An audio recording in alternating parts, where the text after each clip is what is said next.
ওদের পূজা পর্বণে আমাদের মাদ্রাসার ছেলেরা যে পাহারা দেয় চিল্লায় বলেন ঠিক কিনা? আমাদের তাফসির মাহফিলের সময় ওরা ডিস্টার্ব করে, ঢোল বাজায় না। ওদের পূজা পর্বণের সময় আমাদের তাফসির মাহফিলের ডেট হলে আমরা চেঞ্জ করে দেই। সুবহানাল্লাহ, কি সাম্প্রদায়িক সম্প্রীতির রোল মডেল। আর ওই বাংলাদেশের ব্যাপারে তারা অনেক ডিসইনফরমেশন ছড়াচ্ছিল।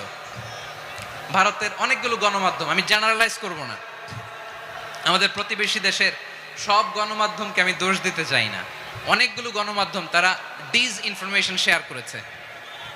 ডিসইনফরমেশন আর মিস ইনফরমেশনের পার্থক্য আছে। মিস ইনফরমেশন না জেনে ভুল বুঝে একটা মিথ্যা বা ভুল তথ্য ছড়িয়ে দেয়া, এটার ক্ষমা আছে, এটার কি আছে। আর ডিসইনফরমেশন মানে ইচ্ছা করে, প্ল্যান করে, ম্যাপ করে, ছক এঁকে মিথ্যা, গুজব, রটনা সোশ্যাল মিডিয়ায় ছড়ানো, এটার ক্ষমা আছে? আওয়াজ করে বলেন ক্ষমা আছে?